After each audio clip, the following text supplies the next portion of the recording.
In this video, I'll show you how to use Yoast SEO with Elementor to design beautiful pages while optimizing them for search engines. First, make sure both Yoast SEO and Elementor are installed and activated on your WordPress site.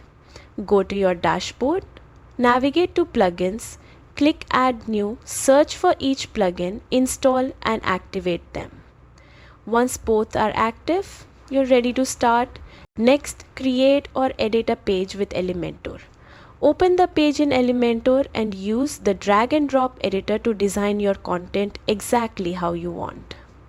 When your design is ready, exit Elementor to access the standard WordPress editor. Scroll down to the Yoast SEO meta box. Start by entering your focus keyphrase, which is the main term you want your page to rank for. Then, edit your SEO title and meta description, creating a compelling summary that appears in search results.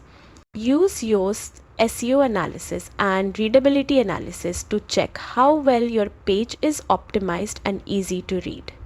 Make adjustments as needed to improve performance and user experience. And that's it. With these steps, you can seamlessly use Yoast SEO and Elementor together to create pages that look great and perform well in search engines.